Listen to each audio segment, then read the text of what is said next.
na turma da Moca, quem quiser é só aparecer na terça-feira, às 20 horas, começar a assistir às aulas e fazer a inscrição. Terceira parte, né? E vamos falar da Kabbalah.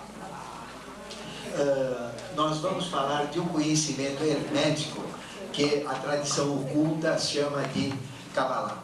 Nós podemos dizer que tudo o que se refere ao ocultismo e hermetismo é chamado de cabalístico, exatamente porque requer uma interpretação diferente que a Kabbalah possibilita.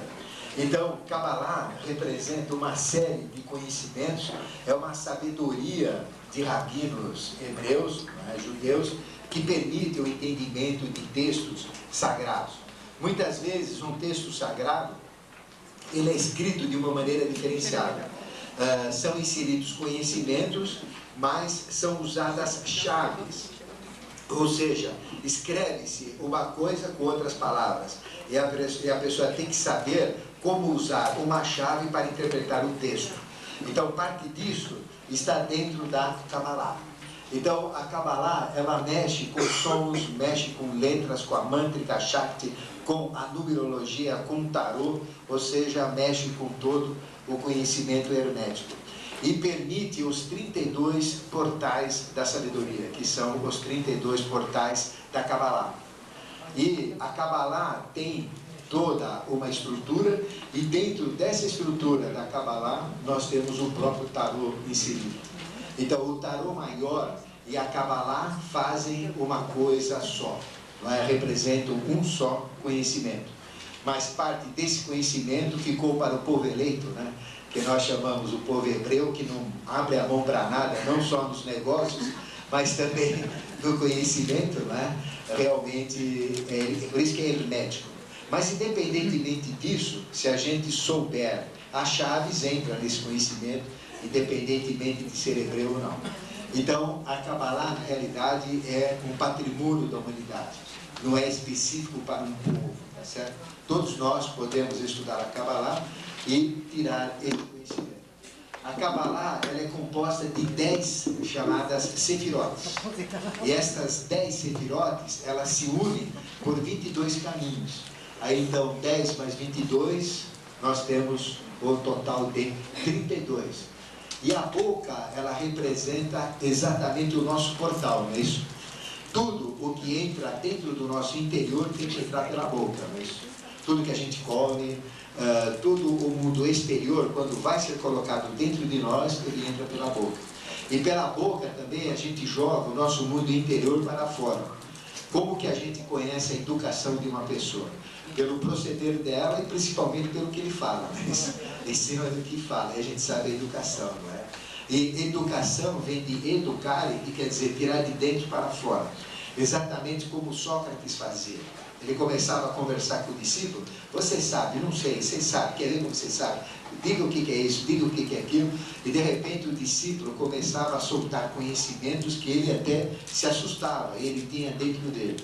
Ou seja, ele fazia com que a pessoa entrasse em sua realidade, e entrando em sua realidade, nós entramos em contato com o nosso mestre, e o nosso mestre então nos dita a verdade, e a gente começa a falar mais do que a gente pensa que sabe.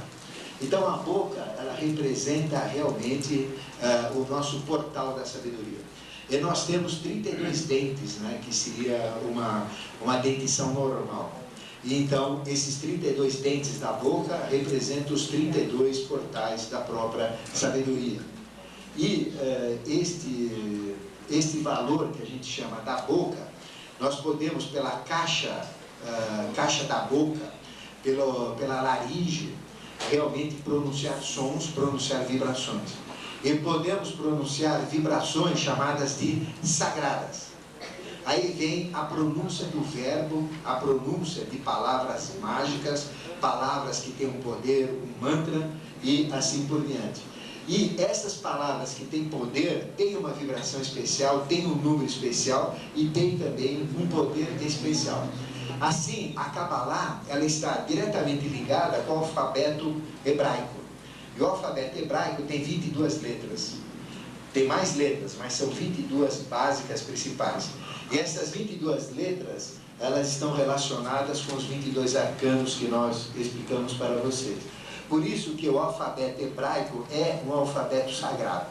Mas a partir de 2005, um pouquinho antes talvez, se der até esse ano, a gente vai começar a divulgar a Cabalá brasileira, ou com o alfabeto sagrado brasileiro, com 22 letras.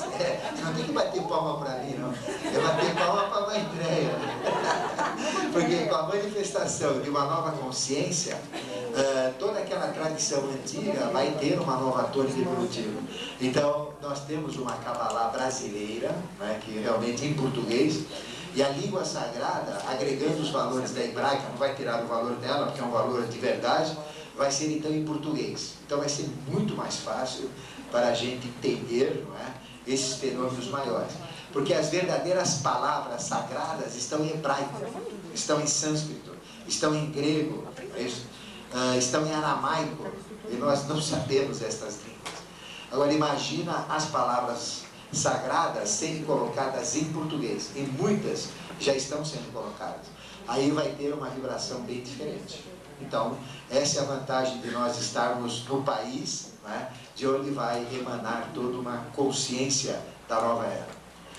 Então, o alfabeto sagrado, no momento, é o hebraico. Daqui a um tempinho vai ser o português, que não vai substituir o hebraico, mas vai acrescentar. Só que vai ter 1/7 de consciência a mais também. Bom, na realidade, os 32 portais da sabedoria, os 32 dentes, eles estão correlacionados com 32 vértebras que nós temos na coluna vertebral. Então nós temos 31 vértebras, mais uma que é o Atlas, que é uma vértebra que permite a articulação da cabeça. A gente mexe a cabeça, não é? Ela é articulada em cima de do Atlas.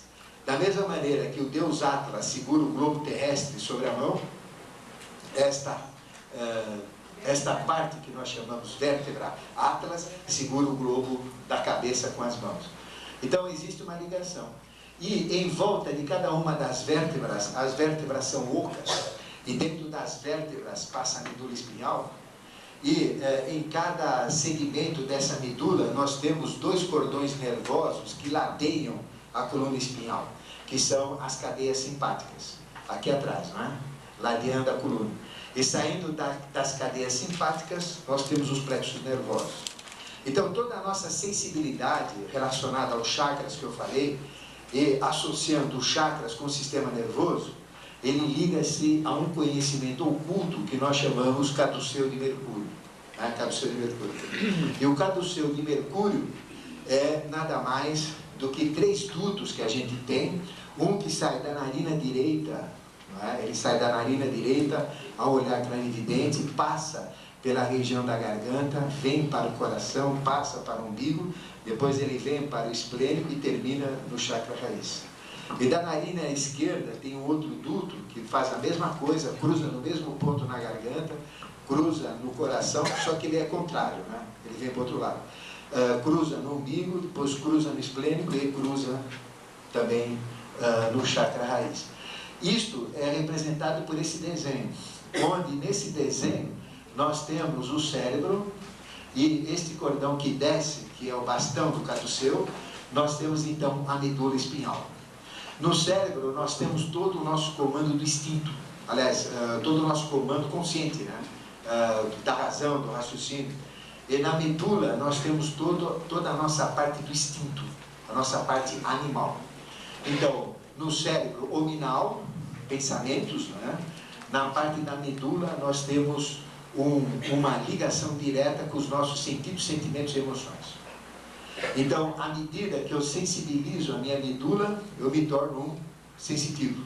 Eu consigo ter percepções, poderes, capacitações astrais, anímicas, ao passo que, se eu desenvolver a cabeça, eu tenho capacitações mentais. Então, isto é representado por esta figura. E, através desse duto da narina direita, nós inspiramos prana, que é uma grande quantidade de energia vital. A cada 2 horas, a narina direita abre, a esquerda fecha. A narina direita chama pingala e a esquerda chama ida. Então, A direita é Pingala, a esquerda Ida. Depois de 2 horas, a direita fecha, a esquerda abre. Então, a cada 2 horas, nós temos essa alteração da narina direita e da narina esquerda. Então, a cada 2 horas, o meu lado cerebral esquerdo fica ativado. Então, é um horário propício para pensamentos. Depois de 2 horas, diminui a intensidade, meu lado do cerebral direito fica ativado. Então, ele é propício a sentimentos. Então, a cada 2 horas, eu tenho tendências que me levam a ser colérico ou me levam a ser melancólico. E cada 2 horas, tendências que me levam a ser sanguíneo ou então fleumático. E nós temos essa alternância. Se nós respirarmos pela narina esquerda, aumenta a temperatura corpórea. Se nós respirarmos pela narina direita, diminui a nossa temperatura corpórea. Se eu quiser ter um pensamento bom, então eu fico respirando pela narina esquerda. Se eu quiser pensar. Se eu quiser, por exemplo, dar um beijo mais gostoso, eu respiro pela narina esquerda. Pela narina esquerda. Então, esquerda, emoção, direita, mente. A esquerda, ela permite baixar a temperatura, respirando só por ela, e a direita aumenta a temperatura. Hipotermia, respira pela direita. Febre, respira pela esquerda. Então, nós temos todo um processo, mente e emoção, de equilíbrio. Isso existe naturalmente em nós para equilibrar todo o nosso ser. Perfeito? Então, este caduceu de Mercúrio, ele representa um organismo que a gente tem oculto, que relaciona-se ao cérebro e à medula, cérebro consciente, medula inconsciente, cérebro nominal, medula animal, e trabalhando com essa respiração e as energias vitais que fluem para o nosso ser. Em cada cruzamento que a gente tem de Pingala com Ida, nós temos então um terceiro duto que passa por dentro desses daqui, que nós chamamos então, é um duto que vem aqui assim, nós chamamos de Sushumna. Um terceiro duto, Sushumna. Então, através de Sushumna, a gente recebe os impulsos espirituais e faz o nosso cérebro trabalhar. Perfeito? Através de Pingala, a gente coloca os nossos impulsos mentais e consegue trabalhar o nosso aspecto volutivo. Através de Ida, a gente tem todo um funcionamento involuntário. A gente não sabe o que acontece no tronco, né? Está tudo funcionando e a gente não tem comando. A gente só tem comando na cabeça, nos braços, que é o sistema nervoso vago, mas o involuntário a gente não tem comando.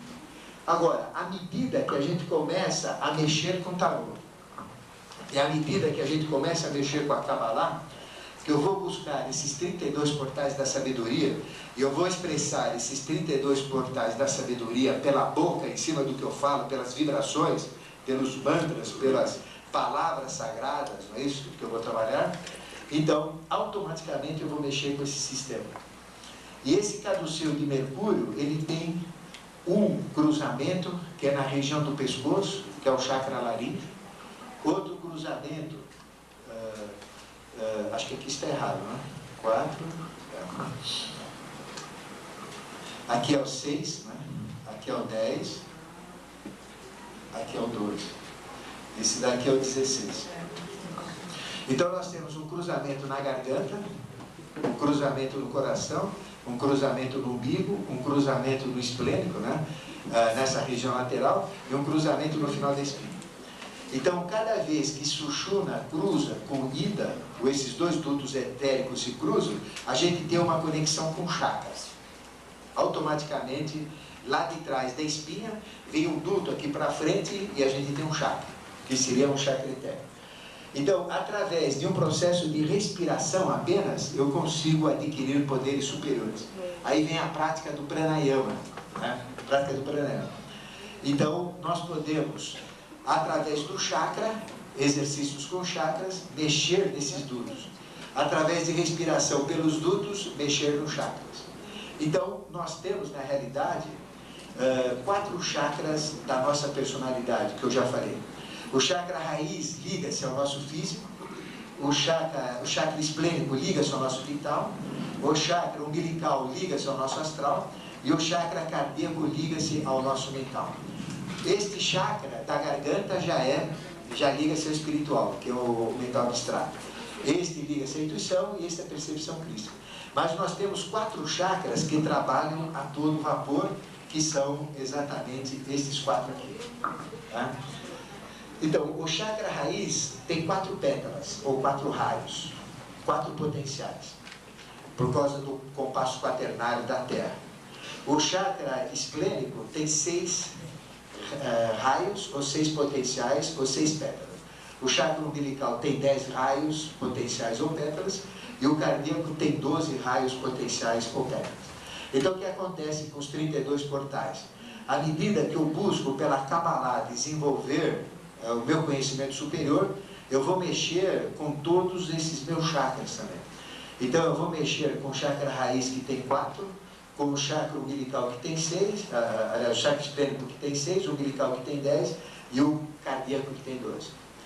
Se a gente somar 4 mais 6 mais 10 mais 12, nós temos então os 32 portais da sabedoria. Cada pétala de um chakra é um portal para uma capacidade, para um entendimento, para realmente a gente adquirir consciência. E poderes também psíquicos, poderes metafísicos.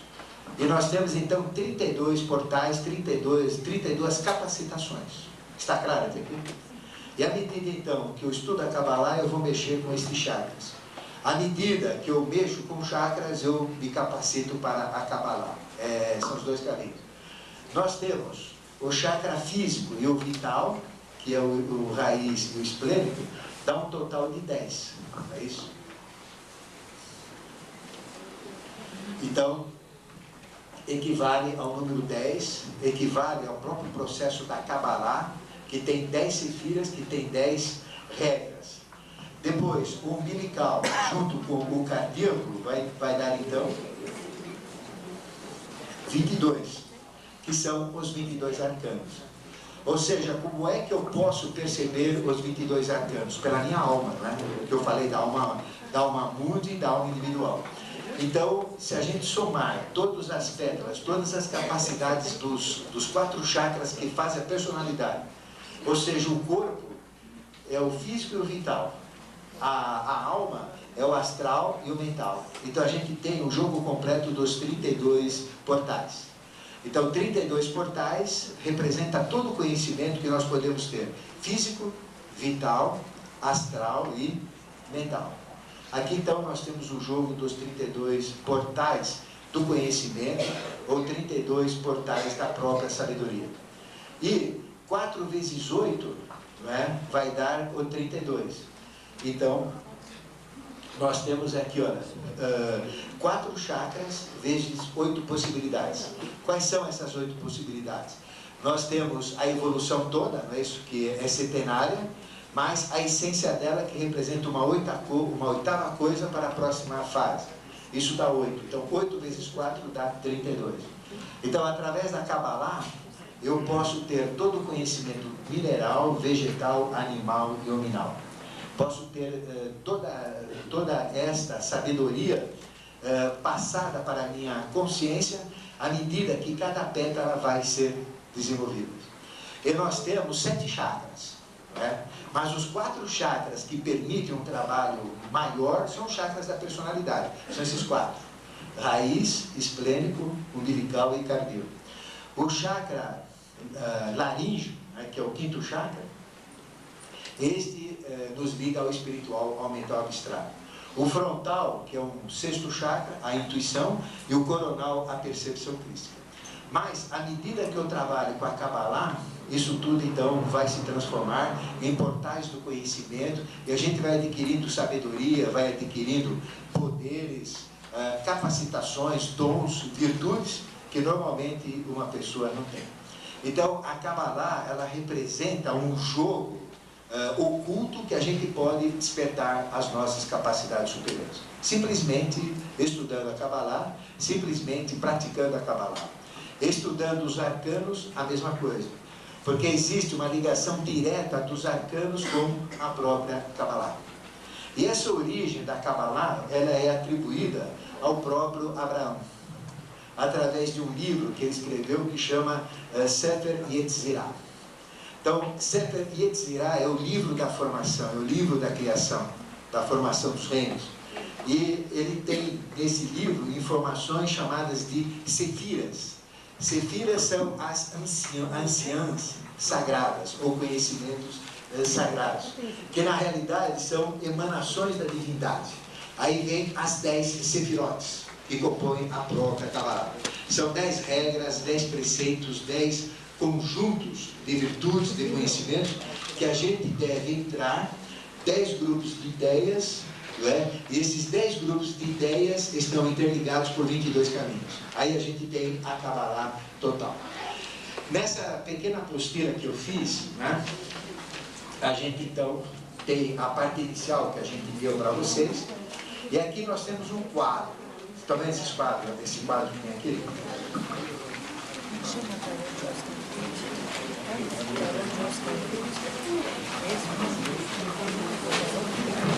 Então, nesse quadro aqui, ó, a gente tem na primeira coluna o número do arcano, ou então o canal, também chamado de canal, por causa da Kabbalah.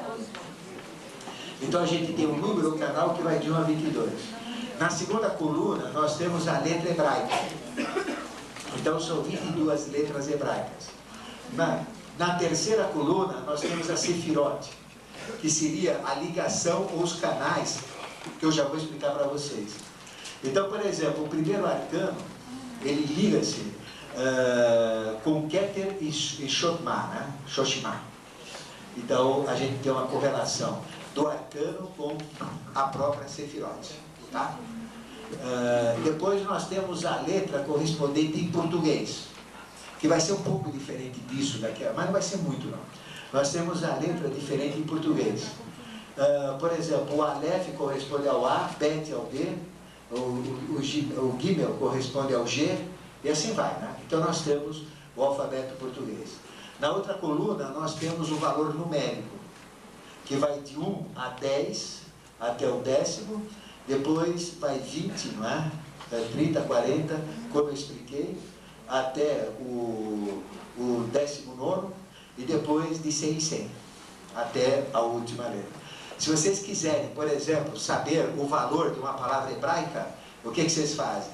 Peguem aquela palavra, coloquem o valor, então vocês acham qual que é. Mas aí tem que conhecer a estrutura da palavra ou a escrita dela em hebraico. Se vocês quiserem saber o valor correspondente em português, é a mesma coisa. É só pegar a palavra e usar os valores, tá? Vocês vão chegar na correspondência. Depois, na outra coluna, nós temos a natureza. A natureza, nós temos 7 cartas, aliás, 3 cartas chamadas de cartas mães, né, que são aquelas 3 cartas que eu falei, pai, mãe e filho. Temos 7 cartas chamadas cartas dos planetas, que elas são chamadas dentro da estrutura da Kabbalah como duplas. Ela tem sempre duplo sentido, não é isso? E nós temos 12 cartas que correspondem aos signos, aos tipos, às experiências, que são chamadas de simples. Aí então nós temos a estrutura das cartas. Depois nós temos a referência, é o que cada carta representa. Por exemplo, a carta 1 representa Deus Pai, a carta 13 representa Deus Mãe, e a carta 21 representa Deus Filho. Então a gente tem a estrutura delas.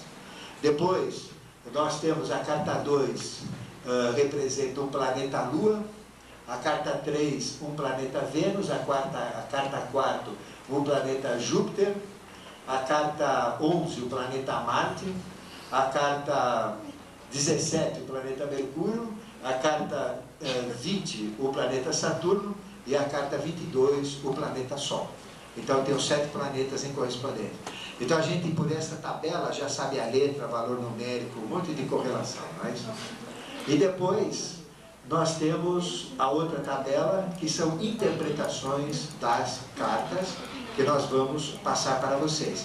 Cada carta, exatamente o que significa, o que representa, o que pode despertar dentro de nós, qual é o significado dela. Então nós temos interpretações, a primeira é chamada vulgar ou popular, né? Que é o que é divulgado normalmente. Depois nós temos de Cagliostro.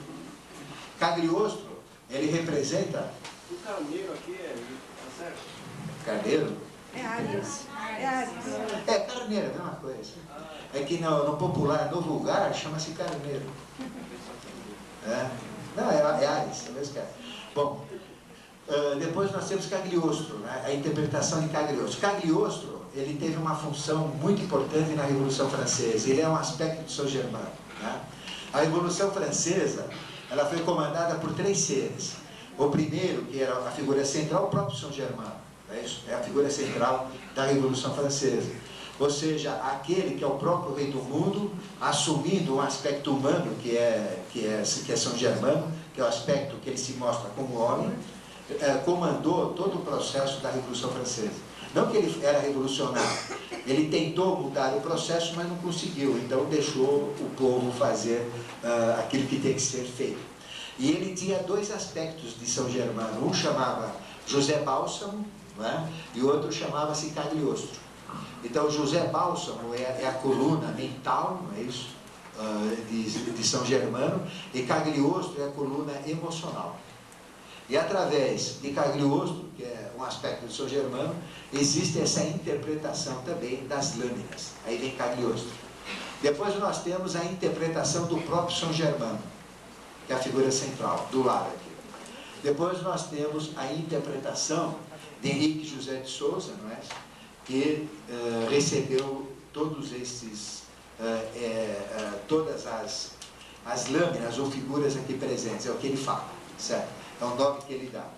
E por último, a gente tem aqui as informações de Devavani, que é o anjo da palavra, não é isso? Que é uma inteligência que se manifesta através do nosso colégio iniciático, através dos mestres, né? E que dita as verdades. Então, através destas 5 interpretações, vocês poderão ter facilitadores para entender cada lâmina, o que significa. Então, isto é na tabela que eu mostrei. Vocês têm essa tabela? Está fácil, né? Acho que está bem claro, mas bem evidente. Depois, nós temos aqui a árvore da vida. A árvore da vida que acaba lá.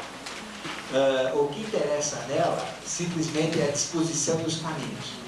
Então, se vocês olharem aqui, vocês têm quantas bolas, né? Essas esferas? Vocês têm 10 esferas.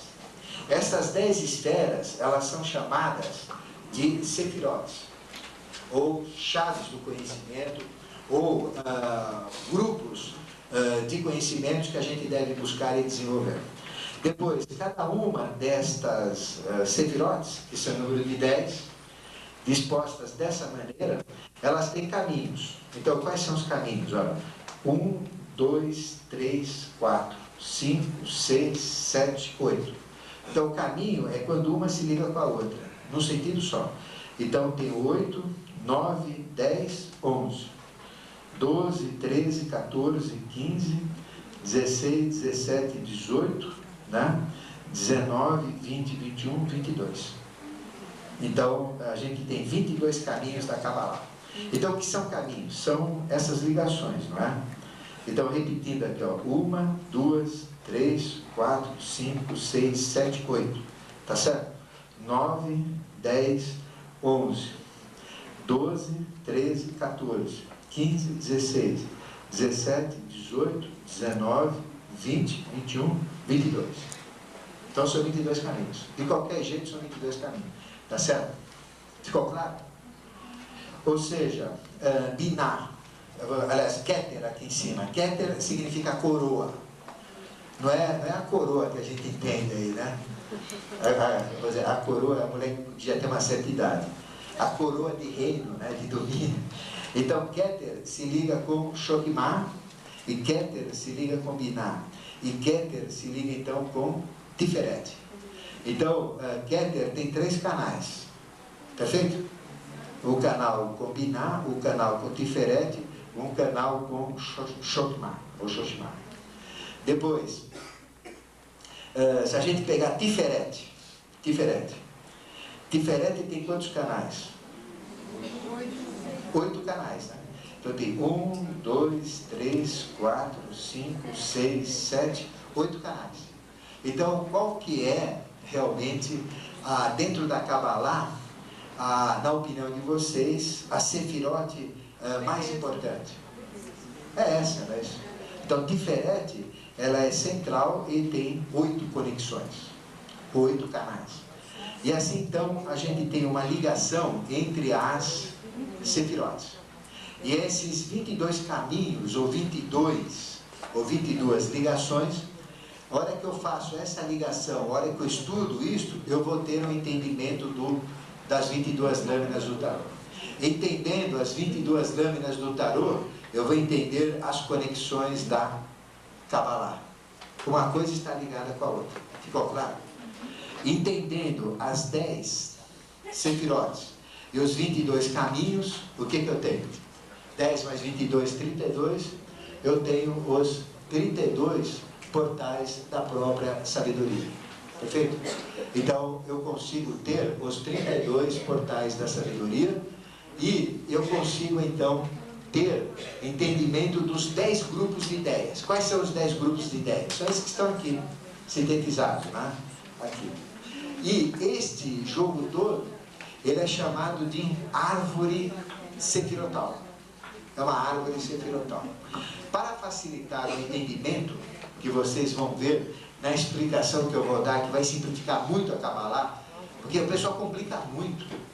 Eles ficam falando 500 horas sobre a mesma coisa e não falam nada. E no final, a pessoa sai da... né? É muito complicado. Então, eu complico muito uma coisa que não é tão complicada assim. Né? Então, a gente tem 10 grupos de ideias, de posturas, de busca e 22 caminhos para esta busca. Agora, se vocês voltarem, então, na folha anterior, tá? Vocês vão ver aqui Sefirote. Então, vocês têm, por exemplo, os canais. Canal 1 é Keter e Shoshima. Keter e Shoshima, ou Shokma. Então, se a gente quiser saber a relação de Keter com Shokma, qual que é o canal? É o 1. E qual é a ferramenta? Arcano 1. E o que é Keter e o que é Shoshima? Keter é a coroa, é o comando, é o domínio, é isso? E o que é Shokma? É a mais alta sabedoria. O que diz o Arcano 1? Arcano 1 representa o grande mago, né? Representa o pelotiqueiro, aquilo que sabe tudo, que mexe com os elementos. Então, é o Arcano 1 que vai permitir o domínio com a inteligência. Vocês estão entendendo como funciona? Então, a relação entre Keter e Shokma é o Arcano 1. E assim, nessa tabela que vocês têm a relação entre todas as Sefirotes. Certo? Entre todas as Sefirotes. Então, estudando cada uma, analisando, fazendo a correlação, o que tem de ver a coroa com a sabedoria. É simples. Eu só posso ter a coroa, ou ser um mago, e mexer com as forças da natureza, se eu tiver sabedoria. Para poder ter a coroa, mexer com, ser um mago, dominar as forças da natureza, eu tenho que ter a sabedoria. Uma coisa amarra com a outra, entendeu? É isso, são chaves que a gente tem aqui, que vão te dando dicas sobre os próprios arcanos e sobre as próprias sefirotes. Então existe essa correlação. Agora, a que mais tem correlação é Tiferet. É isso? Ela tem correlação, diversas correlações. Por exemplo, Keter com Tiferet, Shokma com Tiferet, Binah com Tiferet, Shezed com Tiferet, Gemurah com Tiferet, Tiferet com Netzah, Tiferet com Yesod, Tiferet com Rod. Então veja que se eu buscar Tiferet, eu vou conseguir um número maior de conhecimento. Tá? Então, só que eu vou ter um trabalho com muito mais arcanos também. Eu tenho que trabalhar mais arcanos. Mas a chave é exatamente essa. Ficou claro para vocês? É bem simples, não é complicado. Pessoal que complica. Agora, o que vai sair daqui? Vai sair daqui o conhecimento que realmente vocês conseguirem adquirir, conseguirem absorver. Então, para facilitar isso, para deixar isso bem claro para vocês, em relação aos arcanos, porque é importante a gente falar das lâminas também, como que a gente pode sintetizar tudo isso? Eu sintetizei aqui, ó, o nosso mestre, ele usa um esquema diferente da Kabbalah. Se vocês virarem na próxima folha, vocês veem a figura aqui, essa figura aqui. Então, nessa figura pequenininha, que é uma síntese feita de uma outra maneira da Kabbalah, e que permite interpretar a Kabbalah muito mais facilmente. Então veja, a gente tem um triângulo superior que representa o espírito, as hierarquias espirituais, que projetaram e que trazem consciência para nós, que projetam como deve ser a evolução. Então nós temos Keter, que é a coroa, né? E Keter representa a onipotência de Deus. Todo mundo sabe que Deus é onipotente, onipresente e oniconsciente. Então Keter representa a figura de Deus onipotente. Depois nós temos Xochimá, aí está Rokimá, não faz mal, é Xochimá, representa a sabedoria, ou a onipresença de Deus. E depois nós temos Biná, que é a inteligência, que representa a oniconsciência de Deus. Não é isso? Então, oniconsciência, onipresença e onipotência. Então, nós temos três aspectos de Deus. O quaternário representa a nossa própria evolução, os nossos corpos, a nossa personalidade. Então, nós temos Chesed, que é misericórdia. Então, misericórdia é uma chave do nosso crescimento. Depois nós temos Geburah, que é poder. Poder. Depois nós temos Tiferet, que é beleza. Depois nós temos Netzah, que é vitória. Então, representando o quaternário evolutivo, que é o que a gente deve atuar mesmo. E depois nós temos ensinamentos dos anjos caídos no meio da humanidade, que são os mestres da humanidade, que representa então o triângulo inferior. Então é o mundo angélico das ideias, o homem, o mundo angélico das realizações. Estas hierarquias misturadas com o homem. Então nós temos Hod, que representa esplendor. Depois Yesod, que é fundamento. E por último, lá embaixo, Malkut, que é reino. Em cima disso, nós temos a chave de interpretação da Kabbalah, que facilita tudo, como vocês vão ver. Sem esta chave de José Henrique de Souza, a pessoa se perde. Esta chave já leva na saída. Mas, e pela intuição, cai tudo que nem fichinhas dentro de nós. Então, o que eu vou falar... Esse anula? Não, não anula. Não anula. Não anula. O original é esse daqui. Agora, entender isso de uma maneira mais simples, não é isso? De uma maneira mais consciencial, eu uso esta interpretação, que é feita pelo José Henrique de Souza. Muito mais fácil. Como vocês vão ver agora, então eu vou falar de uma vez e já vão entender a Kabbalah, em vez de ficar falando 5 horas. Porque aí vem a cabeça para cá, canal esse para lá, canal aquele, parece o Palmeiras jogando que não faz gol, só perde. Então, a gente tem que realmente ir direto na fonte. Né? Então ficou claro, essa figurinha que tem aqui é uma figurinha facilitadora para o entendimento da Kabbalah que eu vou passar para vocês. E vocês, a partir de hoje, podem praticar a Kabbalah. E esperar, então, o conhecimento chegar e pegar esse conhecimento e cada vez chegar mais. E praticar o tarô também, para que esse conhecimento chegue para vocês. Porque o que a gente quer é que vocês ganhem consciência. Só isso. Aqui do lado, nós temos a roda sefirotal. A roda sefirotal. Então, por que existe a roda sefirotal? Porque, na realidade, a Kabbalah é uma mandala. Da mesma maneira que cada lâmina de um tarô é uma mandala, uma figura mágica, onde eu entrando em sintonia com a figura, eu consigo captar os arcanos que aquela figura encerra dentro de si mesma, ou seja, ela me revela o conhecimento a hora que eu entro em sintonia com um símbolo. Então, a linguagem sagrada, ou simbólica é assim. A gente tem um símbolo, entra em sintonia com aquele símbolo, e atrás daquele símbolo existem conhecimentos fantásticos. Isso é mandala. Então, mandala quer dizer círculo, círculo mágico. E grande parte das figuras sagradas são circulares, não é isso? Das figuras sagradas. Por isso que Deus é redondo, Deus não é quadrado. Quadrado somos nós, né? Deus é redondo. Por isso que todos os astros são redondos. Não existe nada mais perfeito em termos esféricos do que o Sol. O Sol é perfeito. O ser humano não conseguiu achar, por instrumentos mais precisos possíveis, não é? Qualquer divergência do Sol em termos de volume, em termos de perfeição na esfera, principalmente quando tem eclipse, não é isso? Cada eclipse é uma festa, mais se confirma que o Sol é uma perfeição completa. Então o circular, o esférico, representa a perfeição global. A Terra não é perfeita, a Terra não é redondinha, a Terra ela é um geóide, ela é meio achatadinha, ela é achatada nos polos, ela tem uma barriguinha por lá de baixo, então ela é meio tortinha, né?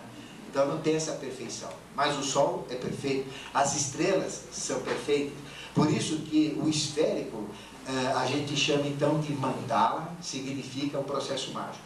E todo o processo de magia, ele é feito na base circular. Os templos sagrados, eles são circulares. A tartaruga é símbolo do sagrado porque ela é redonda por cima e quadrada por baixo. Então, ela faz a quadratura que está em contato com a terra e redondo, circular, esférico para o céu. Então, ela representa a união da longevidade ao longo do tempo do espiritual com o material. A barriguinha dela é quadrada, matéria, terra, e o casco dela é a própria expressão do sagrado. Por isso que ela é símbolo do sagrado. É o yin em cima e yang embaixo. Não é isso? Então, existe a mandala. Esta figura é uma mandala. A mandala não precisa ser necessariamente esférica, como eu falei. Um arcano é uma mandala, sem ser esférico, é uma imagem tridimensional.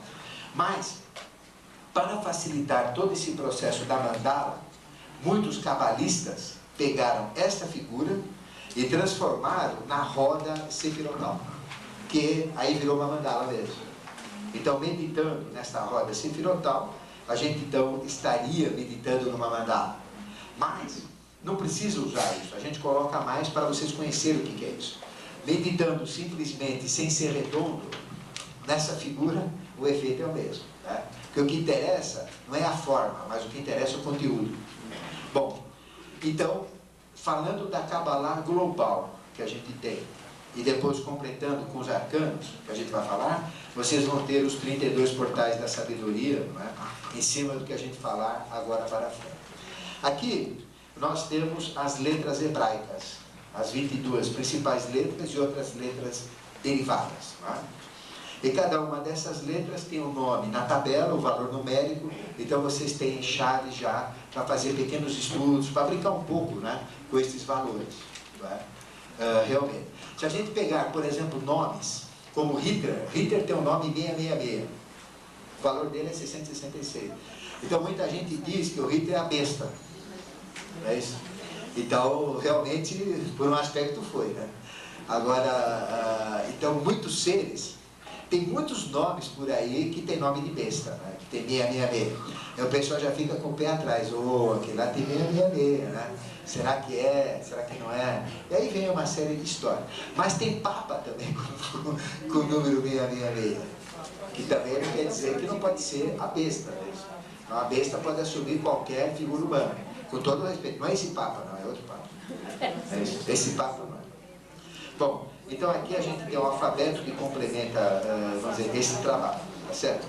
Bom, para o entendimento da Kabbalah, usando o esquema de Henrique José de Souza, a gente já colocou aqui no quadro, certo? Então, o quaternário é o que vocês têm que trabalhar. Aqui vocês têm as 10 sefirotes, tá? 10 sefirotes. Então, como é que funciona? Nós temos 4 fatores que nós chamamos de sefirotes, ou de sefiras, anciãs sagradas, né? Que devem ser trabalhadas. Então, nós temos, por exemplo, a vingança. A vingança, ela tipifica o ser humano, ela tipifica a sociedade. A vingança, por exemplo, é o motivo dos crimes, dos assassinatos, não é isso? Então, grande parte do que acontece de desgraça na humanidade é provocado pela vingança. Eu falo, eu não tenho vingança. Lógico que você tem vingança. Mexam com você para você ver se você tem vingança. É isso? Quer dizer, bate no teu rosto, você vai virar outra, bate aqui, chuchu. Você vai dar um cascudo nele.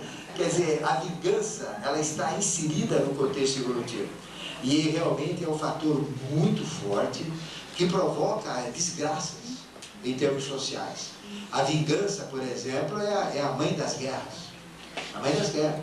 É a mãe dos crimes, dos assassinatos. A gente vê lá no Nordeste os coronéis, o que tem de vingança há mais de 200 anos. Né? Um matando o outro, de vez em quando aparece o outro, e a coisa vem. Então, vingança realmente é terrível. É isso. Então, esta vingança é terrível. O que a gente tem que fazer, então? É um fator humano a vingança. Todos nós temos. Então, o que vocês têm que trabalhar? Vingança. Não vingar nunca mais. Tá claro? Não ser vingativo. Acabou. Tira a vingança de vocês. Não é fácil. É muito difícil. Mas tirem a vingança de vocês. Faça até teste. Provoque, vê se tem vingança. Mas tira a vingança. Agora, como é que eu tiro a vingança? Qual é a chave da vingança? A vingança é terrível. Eu acho que ela representa mais de 70% das desgraças. Né? Então, para tirar a vingança, eu tenho que praticar o quê? Misericórdia. Essa é a misericórdia, que é o perdão. Se vocês quiserem mudar o karma de vocês, o que vocês têm que fazer? Perdoar. Perdoe a nós, homens, sofredores. É isso? A gente sofre na mão de vocês. Perdoe a gente. Nós somos tão bonzinhos. Vocês é que não nos entendem, né? Estamos em minoria, fritos aqui. Né? Não, mas é o perdão. A gente tem que aprender a perdoar. Então, qual é a chave da Kabbalah para a gente crescer, ganhar consciência e entrar na sua realidade? Perdão. Perdão é misericórdia. Então, veja, nós temos que perdoar a nossa mãe pelo que ela nos fez. Toda mãe apronta com a gente. A maior parte dos nossos medos, traumas, né, de problemas que a gente tem, vem da mãe. Às vezes não é da mãe, é da avó que passou para a mãe passou para a gente, então é a avó. Às vezes não é da avó, é da bisavó. Então veja, esse aspecto do perdão, realmente vocês têm que perdoar. Então hoje vocês têm que fazer o seguinte: eu vou mudar minha vida, eu vou ser cabalístico agora. Vou entrar na Cabala, a Cabala é minha vida. Pratique o perdão. Então perdoe a mulher, perdoe o marido, perdoe a mãe, perdoe o pai, perdoe todo mundo, perdoe os seus inimigos, não perdoe as dívidas, né? Deve né? Mas quando não tem condições e não faz falta, perdoa até. Né? Perdoa até. Mas existe um perdão maior ainda. Que perdão que é esse? É um perdão para cada um de vocês. Perdoe esse medo. Fala, caramba, eu aprontei, prejudiquei aquele. É como uma mulher que com 16 anos praticou, por exemplo, um aborto, porque era ignorante, não sabia, estava com medo. Aí ela fica com 80. Ela não vive, não é isso? Errei. O que tem que fazer? Pagar com erro, pagar com sofrimento? Isso não existe. Então, a chave cabalística para a gente praticar o perdão é o que a gente fala. A gente ensina a Cabala, né? Mas sem falar que é Cabala. Como é que é? Por exemplo, comete uma coisa errada, o que faz a mãe? Bate no moleque, dá safadão. Comete uma coisa errada, vem castigo em cima. O funcionário comete um erro, desconta isso, castiga, é isso, desconta do salário. Não é esse o caminho. Então, por exemplo, se eu quero praticar perdão, eu não posso castigar.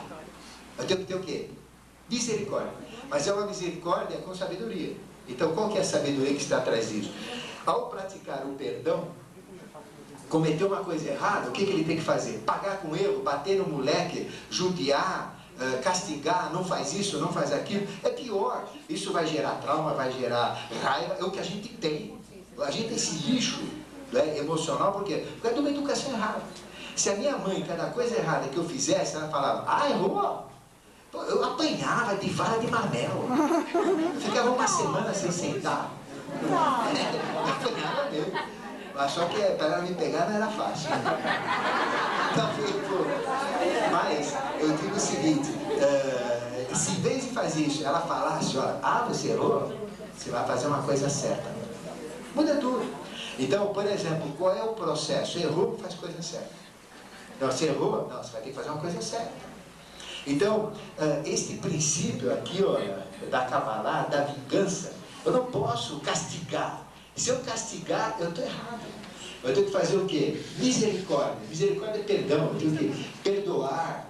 Mas, ao mesmo tempo, ele fez uma coisa errada. E só existe uma maneira de compensar um erro. Qual que é? Com acerto. A lei do karma. Não adianta bater, não adianta. Vocês entenderam? Agora vejam quanto que vocês foram mal educados. E quanto vocês também estão se auto-educando de uma forma errada. Se punindo. Não, eu fiz coisa errada, fiz, porque sou sem vergonha. Ah, eu fiz coisa errada porque sou ignorante. Eu fiz coisa errada porque eu não sabia, agora eu sei. Então o que eu vou fazer? Vou me judiar? Não, vou fazer certo. Então a regra é essa: errou, acerte. Errou, acerte. Sofreu, busque o outro lado. Não é isso? Então com isso a gente trabalha essa chave. Então veja, vocês praticam a Kabbalah no dia a dia. Não é fácil. Então você já tem uma chave aqui que muda a sociedade, muda a vida de vocês. Infelizmente, esse povo que eu amo muito, que é o povo hebreu, né, o judeu, o israelita, não sabe isso daí. Não sabe isso daí. Eu tenho que ir lá, nós temos que ir lá, falar para eles que é assim, acabar é isso. Não é ficar recitando lá, não leva nada, é trabalho. Então veja, eles são vingativos. Eles são terrivelmente vingativos. Toma aqui, dá lá, pá, e ele dá dobrado. Então, eles não praticam a Kabbalah. Eles têm que ter misericórdia. Por que eles sofreram no deserto? Por que eles tomaram na cabeça a vida toda? Porque não praticam isso. E Moisés falava, pelo amor de Deus, Kabbalah, misericórdia, misericórdia. Misericórdia o quê? Não tem misericórdia. Então na hora que a gente assume essa postura, vocês precisam assumir. Você não quer praticar Kabbalah, não quer estudar Kabbalah? É isso. Kabbalah é regra. Então, na hora que vocês não serem mais vingativos, na hora que vocês praticarem a misericórdia, o perdão de uma forma abrangente, principalmente a vocês mesmos, perdoem-se mesmo. Chega no espelho e fala, cachorrão, não te devo nada. Certo? Não te devo nada, se não me deve nada, dou uns quitos, tá legal? A partir de agora, na boa, errou, acerto, é um acordo que você faz com você. A gente está brincando, mas é assim mesmo. Então, o que vocês têm de coisas dentro de vocês que incomodam, impossibilitam de vocês crescerem? Por quê? Vocês não se perdoam. Ai, mas eu devia ter feito aquilo. E fica a vida toda. Acontece uma coisa parecida. Não é. Tem que realmente... Ficou claro isso? Na hora que vocês fizerem isso, que é simples de falar, difícil de executar, né? Mas tem que fazer. Perdão, misericórdia. Então, na hora que vocês praticam a misericórdia, o que vocês conseguem? Tchezed. E quando vocês estão com esse estado de ser, Tchezed vibra em vocês. E automaticamente vai abrir canais. Quais são os canais de Tchezed, por exemplo? Quais são? É justiça, você quer fazer beleza? Então nós temos aqui, ó, Tchezed. Ah, tá aqui, ó. Tchezed com Geburah. O que é Geburah? Justiça. Né? Então você vai ter poder, justiça, não é isso? Depois você vai ligar Tchezed com o quê? Com? Diferente, que é beleza. Não é isso? Então veja que vocês têm toda esta chave, né? Perfeito? Bom, agora você tem aqui, ó, esta chave, não é? Geburah. Eu coloquei, o que eu coloquei? Eu coloquei fraqueza. Não, é justiça. Né? O poder é só isso.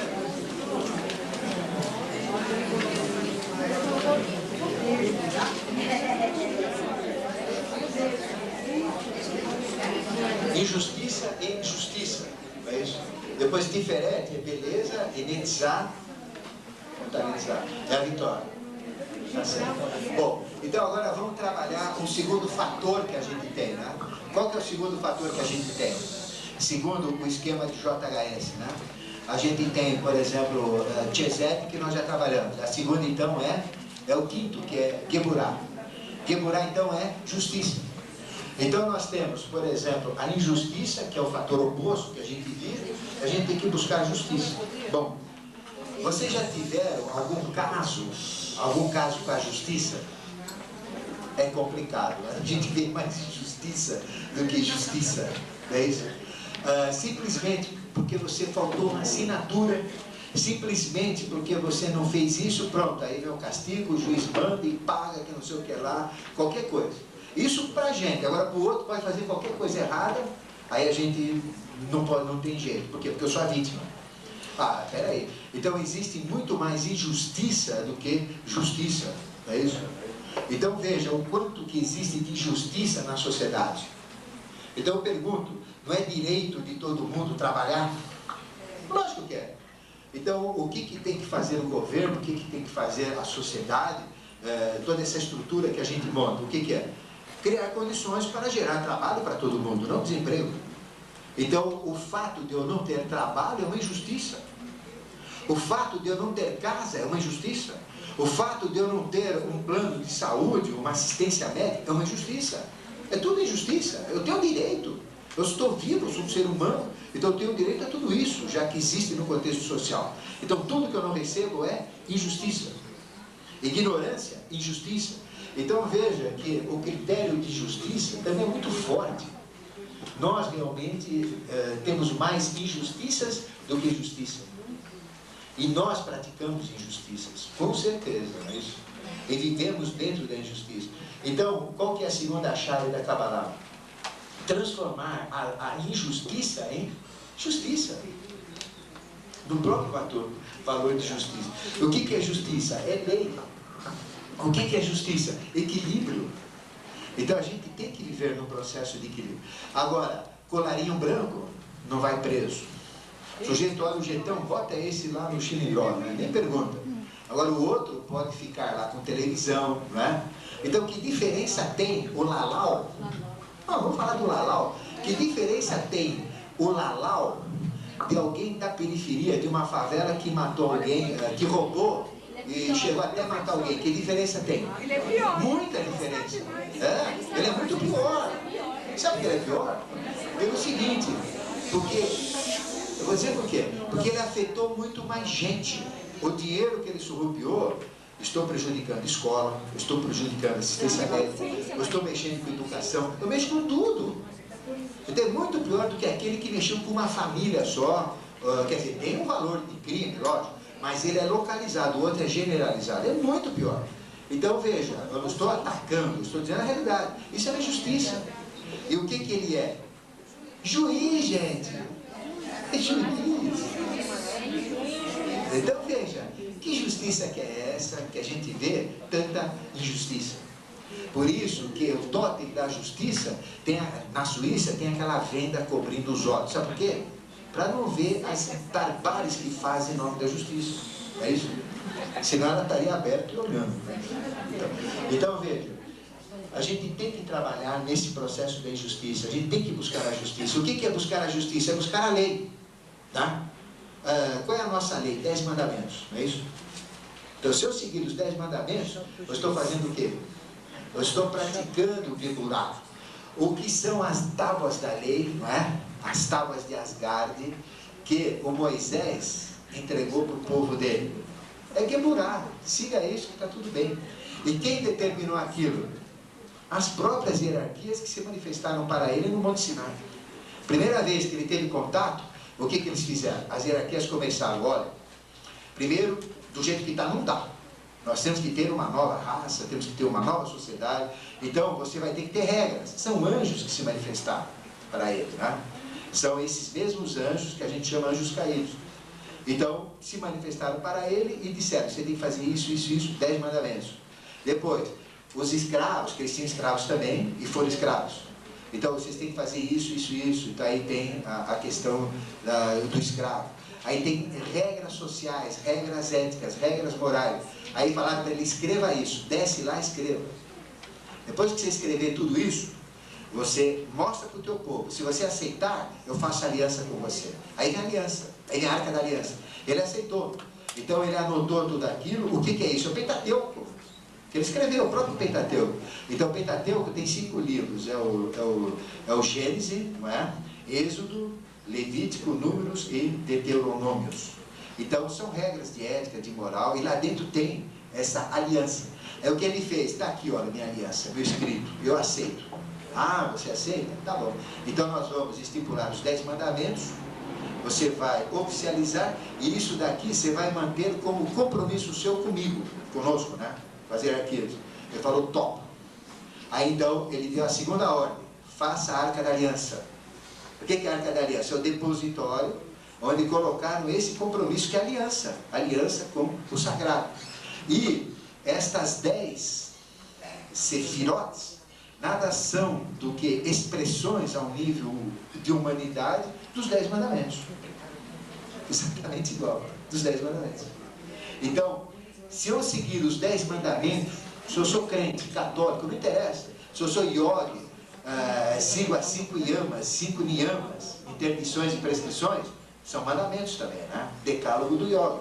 Então, eu estou seguindo a lei. Então, veja, eu consigo transformar todo o processo de justiça em justiça. Fazendo isso, eu me ligo com Geburah. E Geburah vai me dar mais aberturas. Geburah se liga com o quê? Tá? Geburah se liga com Binah, com Tiferet e com Hod. Então, eu já tenho mais aberturas, né, que vão me levar para fazer uma integração disso tudo. Bom, depois no esquema de Henrique José de Souza, nós temos Tiferet. Então, Tiferet é a beleza. Agora veja a beleza da eubiose, que o próprio eubiota não sabe, mas está na cara, ele não sabe disso. O que é eubiose? Eu, bem bom. Biose, vida.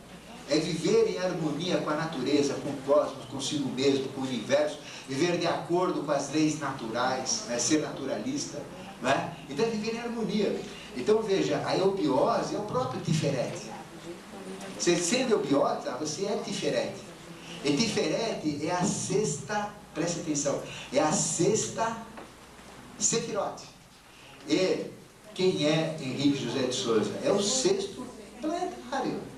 Então veja, o arcano aqui dentro da Kabbalah é beleza. Então ele representa a beleza. Arcano 6 amoroso. É o amor, a fraternidade, a beleza. Então, eu tenho que praticar a beleza. Então, conselho para vocês. Quem não pertence no biose, se inscreva. Entendi bem, né, chefe? Então é buscar a beleza. Beleza é harmonia. Beleza é tudo, é isso. Por exemplo, veja a beleza inserida no contexto evolutivo. Né? Está no contexto evolutivo. Então, tudo aquilo que é feiura.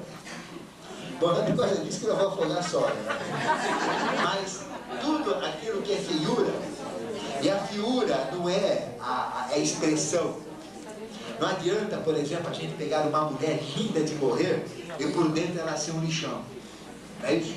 Não dá nem para conversar com ela, não sai nada de lá de dentro. Aquilo é um lixo lá dentro. Às vezes você pega um artista, né? O cara anda daquele jeito. Né? Nossa Senhora.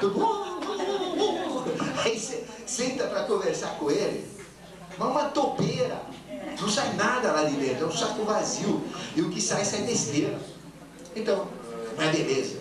Quando eu falo beleza, é aquilo que realmente traz agregado assim de nirvana, de êxtase, de felicidade, de alegria, não é isso? Não é o aspecto físico. Né? Então, nós temos que definir quem é feio. A gente tem que transformar a feiura em beleza, o mal em beleza, os vícios em beleza. Beleza é isso. Beleza é um atributo divino, né? Que é uma harmonia. Ela tem muito mais do que esse contexto que a gente sente de bonitinho, engraçadinho. Não é assim, não. A beleza é algo muito mais abrangente, né? É a própria manifestação harmônica de tudo. Então a gente tem que transformar tudo que é ruim em beleza. Isto eu pratico diferente. E diferente é exatamente a tônica da eubiose, né? É a tônica que a gente segue. Por isso que chama-se eubiose. Eu, bem bom, biose vida, a busca do belo, a busca realmente dos valores superiores. Né? Então, fazendo isso, o trabalho de fé. O quarto, o que é? Deixar, né? Que ele chama no esquema dele. Então, veja que o próprio esquema dele é ele mesmo. É isso? Então, eu tenho que transformar tudo que é derrota em vitória. O que é derrota? É negativo. O que é derrota? É perda. Mas a derrota faz parte da nossa vida, não é isso? Todo mundo aqui foi sempre vencedor? Não, não existe isso. Mas cada vez que eu caio, eu tenho que me levantar, buscar vencer. Caio de novo, levanto, tento vencer. Então eu tenho que ser um vencedor. Porque o universo está evoluindo. Evoluir é ir para frente, evoluir é crescer. Então a gente está evoluindo em todos os sentidos, em todos os aspectos, estamos crescendo. Estamos em busca de uma vitória final. Qual é o último arcano? Vitória! Então nós temos que ir em direção ao final do tarô, né? Que é a vitória. Então eu não posso aceitar derrota. Eu não posso ser um derrotado. Caramba, eu fiz 10 entrevistas de emprego e não consegui. Porque eu sou tonto. Usei técnica errada, o meu currículo está errado, eu não fui no lugar certo. Não é o que eu estou buscando. Eu vou buscar e vou conseguir, eu vou fazer. Eu estou doente, eu vou curar essa doença, não quero nem saber, doença aqui não entra. Não é isso? A gente tem que ser assim, buscar realmente impulsos, forças interiores para buscar a vitória, onde quer que seja. Eu tenho que ser vitorioso em tudo, honestamente. Essa é a dificuldade. Então, eu tenho que sair do que é negativo, do que é prejuízo e ir em busca da vitória. Por isso que a iniciação não é pobreza, não. A iniciação não é sofrimento, pegar um chicote, ai meu Deus do céu, aí eu vou no sagrado. Isso é cretinice. Veja os santos que fizeram isso, que praticaram o estoicismo, que é aquele bendito que deve estar no mardito, Zenão de Crítio ensinou. Judie, despreze seu corpo físico, você chega no espiritual. Chega, lógico que chega. Mas chega ignorante, chega lá, não entende nada. Vê a coisa, tem lá, mas não tem consciência para abarcar aquilo lá. Veja o relato de santo. Medo da Inquisição, judia do corpo, ajoelha sobre pedra e vai lá, e milagre, sofre. E daí, qual é a consciência que ele tem? Zero. O que santo trouxe para nós? Nada. Ele chegou lá no sagrado, chegou. Mas e daí? O que ele trouxe? Como é que eu chego lá? Não, flagele o seu corpo. Abstinência, jejum, judia. Não, tem que chegar na verdade comendo feijoada, tomando caipirinha, comendo picanha. Não tem nada a ver uma coisa com outra. Consciência é uma coisa, né? Isto é outra coisa. Não tem nada a ver. São coisas diferentes. Então veja, eu tenho que chegar na consciência pelo equilíbrio, sem exageros, mas usando tudo que eu tenho na evolução. Então veja, os santos não deram nada para a humanidade. Quem deu? Santos filósofos. Por exemplo, São Tomás de Aquino, Santo Agostinho, são santos espetaculares, não é isso? São Benedito ajudou muito. Ele não era só místico, ele tinha também uma parte instrucional, não é isso? Então, realmente, a gente tem que transformar a derrota em vitória. Não aceitem a derrota. Não se contente com o que vocês têm. Não. Não aceito, eu estou bem. Você não está bem, você pode estar melhor. Eu ganho tanto, tá bom, nem tá bom para mim. Não tá, ganha mais. Não, mas o que eu sei tá bom para mim. Não, tem que saber mais. É a evolução, é a regra da evolução. Eu tenho que evoluir em todos os aspectos. Financeiramente, culturalmente, amorosamente, em todos os aspectos. Eu tenho que crescer. É isso? Então, realmente, eu tenho que crescer em todos os aspectos. Porque aí eu estou evoluindo. Se eu não cresço, eu estou estacionado, eu não estou evoluindo. Tem que crescer em todos os aspectos. Nós temos que buscar a vitória. Sabe por quê? Isso é que dá a vida. Quem tem meta, quem tem objetivo, é motivado. O que é motivado? Quem tem motivo. Então, qual é o meu motivo? Estar vivo. É importante, né? Mas eu tenho que ter um motivo. Eu tenho que trocar aquele poisé que eu tenho por um poisé mais novo. De 20 anos só, não, eu tenho 30, então eu vou tocar por um 20. Não, eu tenho que realmente melhorar a minha condição social, melhorar a minha aparência, melhorar a minha cultura, melhorar. Aí eu entro nesta lâmina que chama-se Nechá. E nisso o hebreu é quente. Domina o mundo. Não é? Essa eles aprenderam. Por quê? Interessa. O que interessa faz. Nisso eles praticam perfeitamente. Só que com egoísmo. A gente não pode ser egoísta. Nisso eles são quentes, são vitoriosos. Inclusive, as maiores mentes humanas estão na raça judia. Nisso eles são, eles seguem isso.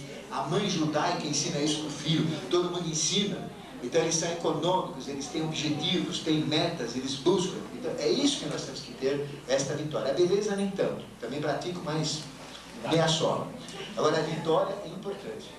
Porque na hora que vocês têm motivo, que vocês realmente busquem uma melhora, seja ela qual for, a vida tem graça, tem motivação, vale a pena trabalhar, vale a pena, não é isso?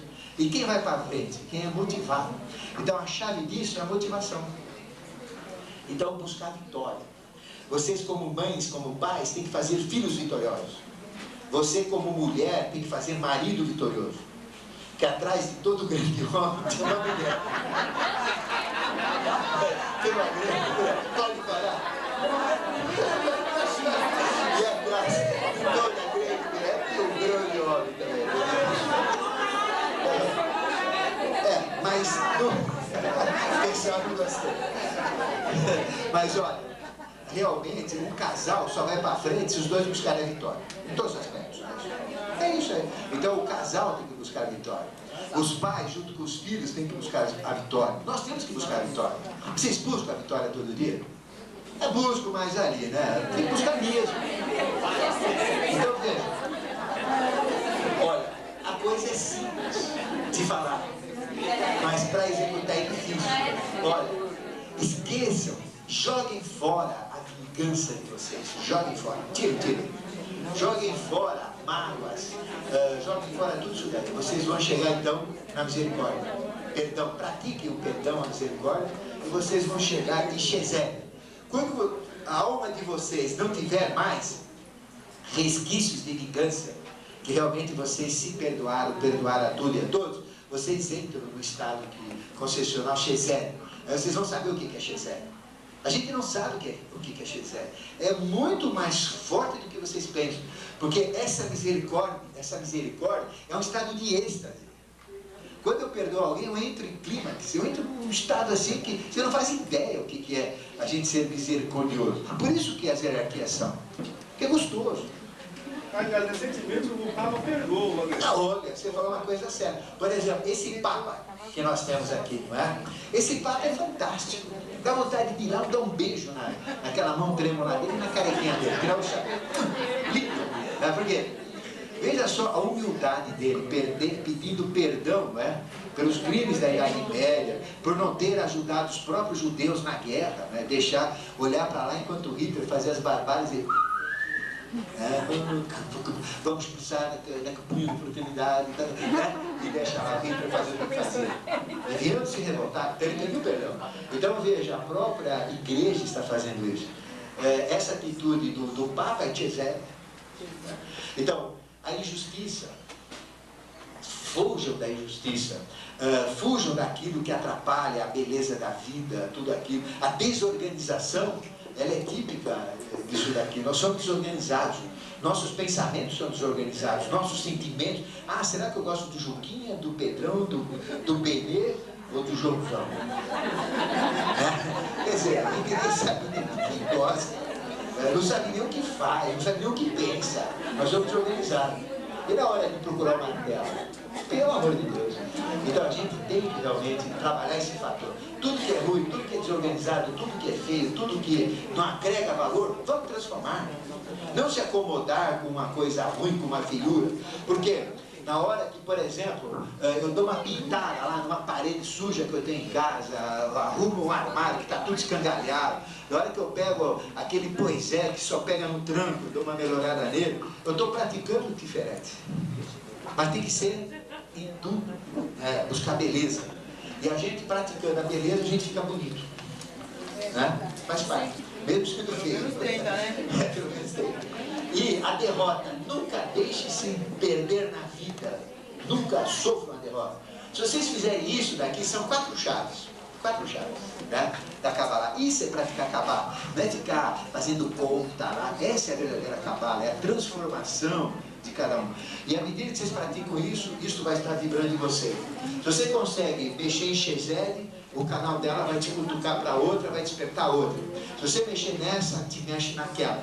Então, o que fez o nosso mestre? Mexe diferente, que mexe em tudo. Então, se eu buscar o bem e o belo, viver eubioticamente, eu estou praticando a melhor cabala que existe. Por isso que a eubiose é a iniciação cabalística. Só pelo fato de ser eubiose. Bom, praticando isso, como ser humano normal, dentro dessas regras que ele nos ensinou, nós então chegaremos a outras práticas, que são as práticas das hierarquias dos anjos caídos no meio da humanidade, que são os nossos mestres. Então vamos falar de Buda, de Krishna, de Moisés, de todos eles. Então tem essas outras regras, que ensinaram isso, mas tem mais 3 regras deles. Por exemplo, é o descontrole. A queda dos anjos, na realidade, foi uma rebeldia. Rebeldia é um descontrole. Isso provocou a Tarakamaya, a guerra dos céus, que fez com que os anjos caíssem no meio da humanidade. Aquela negação de doado mental da quinta hierarquia, que é a hierarquia de Lúcifer ou Vênus, fez o quê? Com que a negação não existe no céu. Então, se opondo, automaticamente criou a polaridade. Aí houve a separação de sexos, mente e emoção, expulsão do paraíso. Nós éramos todos clarividentes, enxergávamos o mundo espiritual pela pineal, mas estes olhos, um estava aqui, outro estava aqui, éramos cegos fisicamente, não enxergavam nada. Tínhamos o tato, a gente percebia o mundo, não é isso? Andava aqui, ó. Né? Tinha ouvido, opa, né? Percebia. Mas a gente enxergava o espiritual, e o espiritual comandava a gente, e não um doidão, um bobão. A gente era andando. Aí o que aconteceu? Quando houve a queda, a pineal que fazia enxergar o mundo espiritual foi embotado, e esses olhos vieram para frente, ganhamos a visão. Ganhamos a visão, caímos na materialidade terrena. Então, essa é a terra, essa é a expulsão do paraíso. Sair do espiritual e entrar no material. A pineal foi embotada e ganhamos a visão física. E deixamos de ver o espiritual. Se eu desenvolver a pineal, eu volto a ver o espiritual. E estas hierarquias, então, elas trabalham totalmente no processo de descontrole. Por isso que eles se manifestam como políticos, eles se manifestam como condutores de povos, como cientistas, em todas as linhas, como religiosos.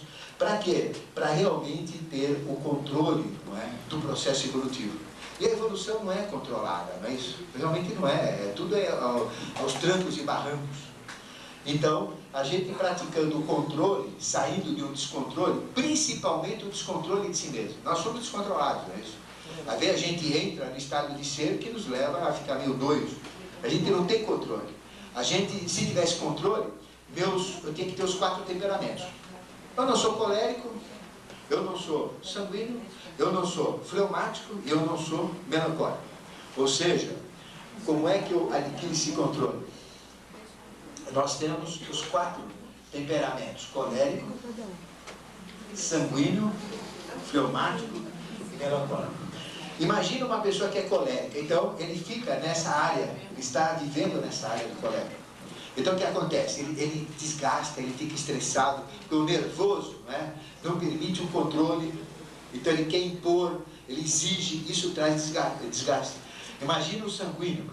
O sanguíneo, ele fica fora dessa região, só fica na alegria. Então ele não vê o problema da tristeza, não vê o filho sofrendo, não vê o marido, coitado, sofrendo em casa, e a mulher sanguínea na farra, gritando, e o marido sofredor,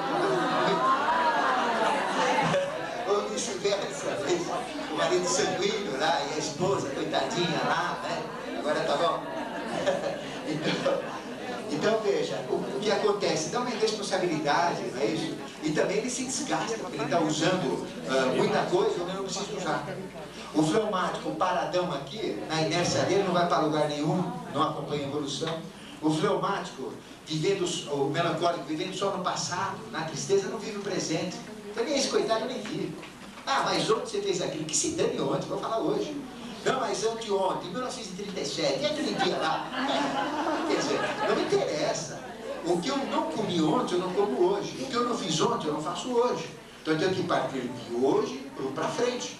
Então, está querendo. Então qual é a postura certa? Eu ter os 4 temperamentos e ficar aqui, ó, ponto neutro. Eu não tenho desgaste. Eu tenho que um controle de mim mesmo.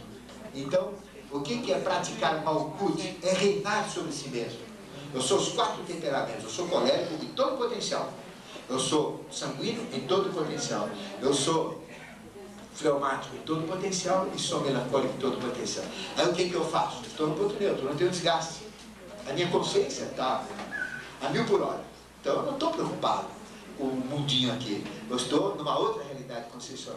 Aí eu tenho que ficar nervoso. O que eu faço? Eu entro na área, solto o cachorro, volto para o meu ponto aqui. Pronto, acabou. Fui colérico. Resolvi o problema. Bom, eu tenho que saber esperar, puxar o breque de mão. Falei, não, peraí. Não, você é fleumático, vou esperar que a coisa resolva. Aí eu entro nessa área e espero. Resolveu, volto para a minha área. Não tenho, não me afeta. Eu não vou ser preguiçoso, eu não vou ser indolente, porque eu entro e saio. É hora de dar risada. Contou uma piada boa, dou risada, alegre, feliz. Acabou, volto. Vou numa festa. Vamos brincar, vamos festejar. Bom, é para aproveitar a vida? Vamos aproveitar. Acabou aquele momento, volto no ponto de neutralidade. É hora de ficar triste? Morreu alguém? Vamos sentir um pouco de tristeza. É hora de ver alguém que precisa de uma ajuda, entender alguém que está sofrendo. Eu tenho que entrar no clima dele. Então, mas não vou ficar melancólico, eu saio de lá. Então, isso daqui é o domínio de si mesmo, é malcútil. Jesus, como é que era Jesus? Assim. Jesus ele não tinha expressão sentimental. Na hora que era para ter, ele tinha. E era total. Depois voltava naquele ponto. Isso é o mestre. Esse é o ser perfeito.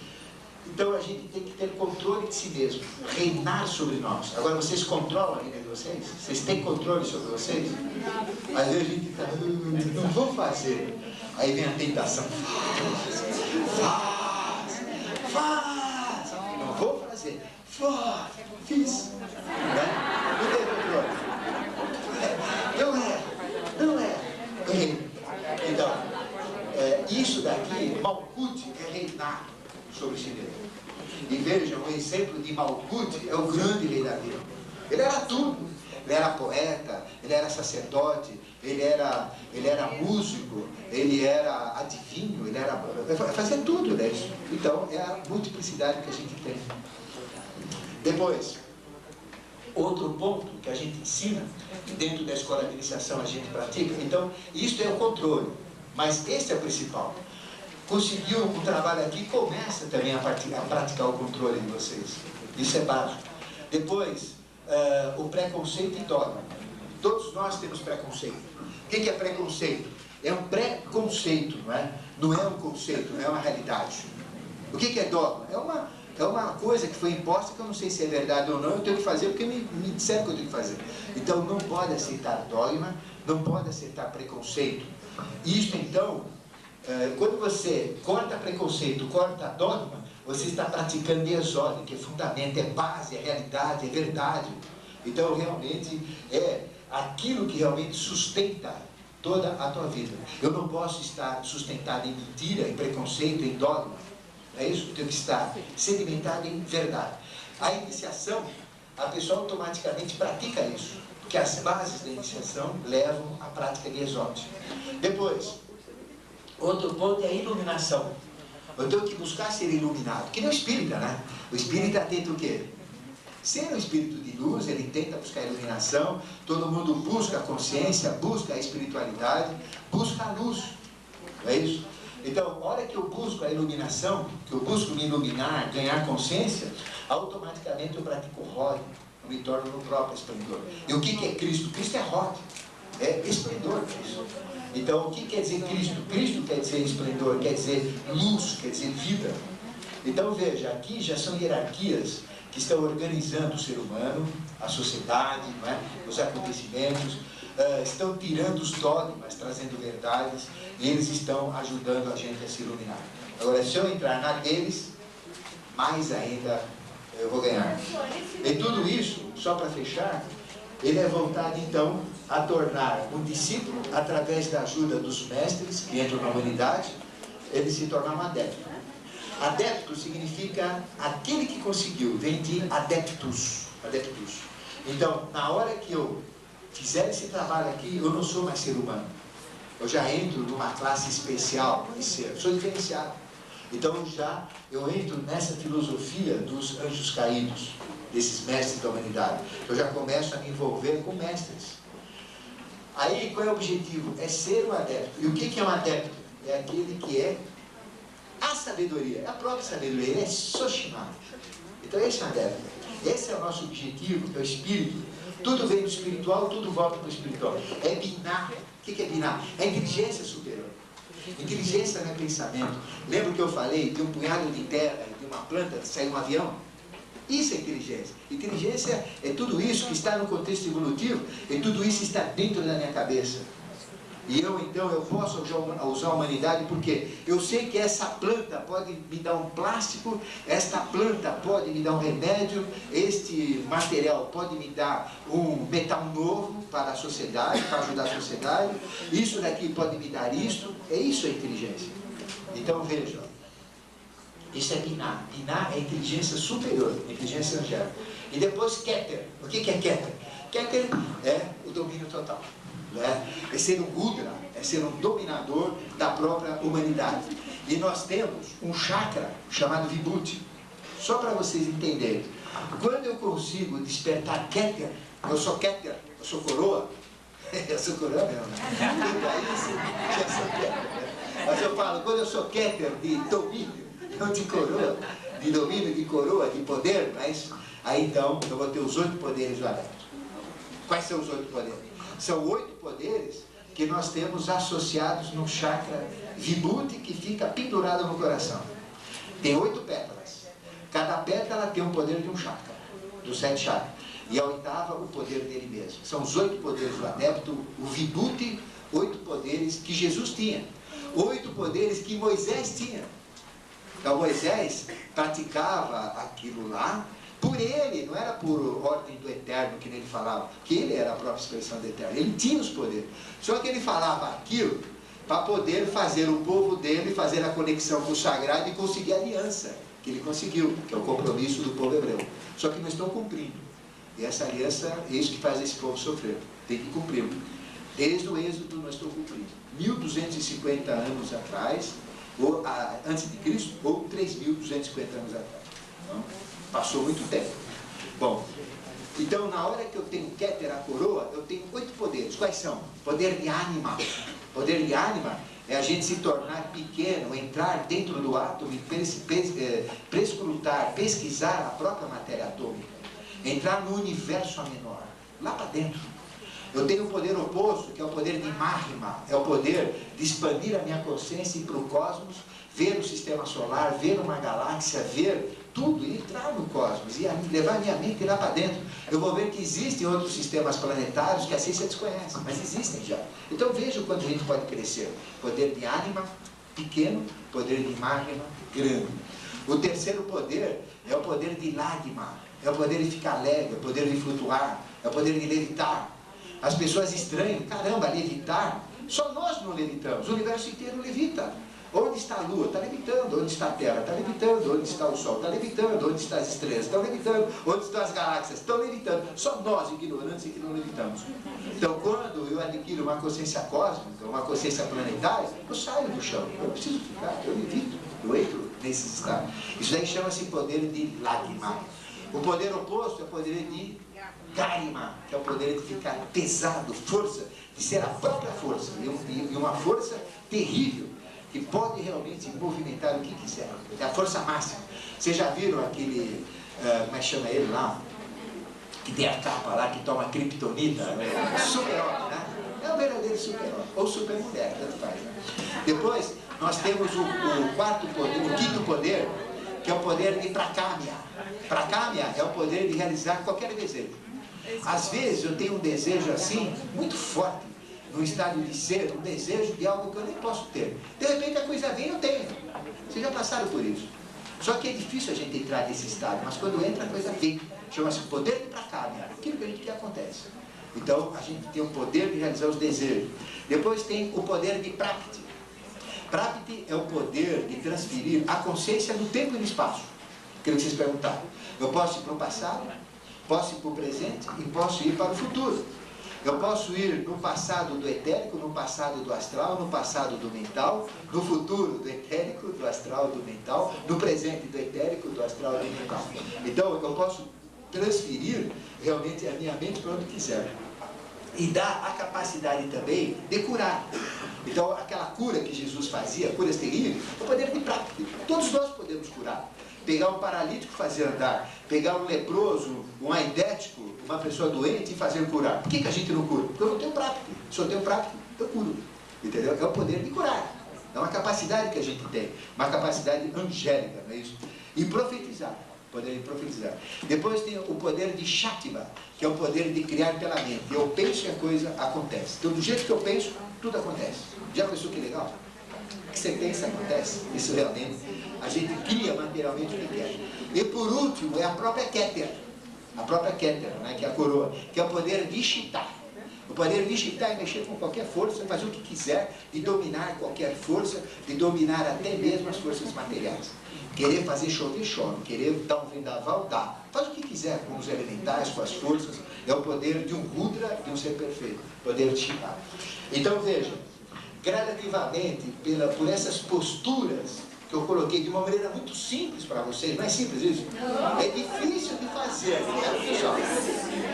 É difícil de fazer, mas é simples de entender, não é isso? É isso aí. Então, o que é Kabbalah? É isso aí. Automaticamente, não adianta ficar fazendo conta ali, né? Fazendo lá, não para.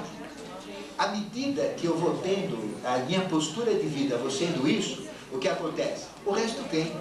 Eu vou entender a matemática, eu vou entender o tarô. A hora que eu tenho essa postura, eu pego uma lâmina de tarô, o tarô vem na minha cabeça.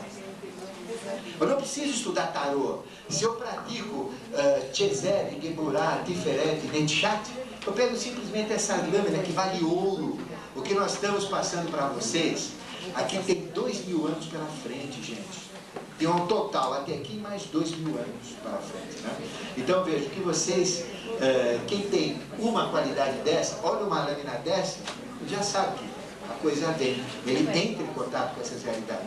Ele vivencia estas experiências dos arcanos. Então, o que são, finalizando, para a gente tomar café? As 10 sefirot. São trabalhos que a gente faz para entender a linguagem dos arcanos. E como é que eu faço isso? Postura. Mudar. Então, não saiam daqui sem realmente assumir isso. Ou seja, fala, olha, eu vou mudar minha vida. Eu vou praticar misericórdia. Eu vou praticar justiça. Eu vou praticar beleza. Eu vou praticar a vitória. Eu vou ser vitorioso. Vou sair daqui, vou ser vitorioso. Vou vencer tudo daqui para frente. Tá? Por isso que tem que torcer para o Palmeiras.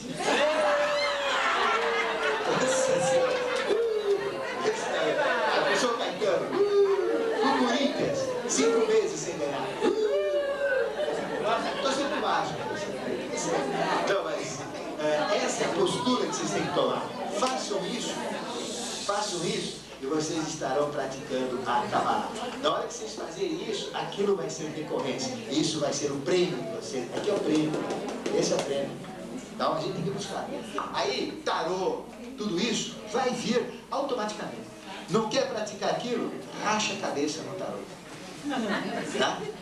Agora, nós vamos dar uma prática para vocês, depois do café, que vocês vão poder desenvolver o tarô de uma maneira muito simples e adquirir todo esse conhecimento. Mas ficou claro, então, o que é realmente o grande segredo da Kabbalah? É isso aí. É o que a gente ensina na rádio. A gente ensina isso na rádio. Sem a pessoa saber, muitos estão praticando Kabbalah. Na iniciação a gente ensina isso. É o que o pessoal pratica, Kabbalah. Essa é a verdadeira Kabbalah. Nós vamos fazer um intervalo, voltamos em 15 minutos. Tá bom?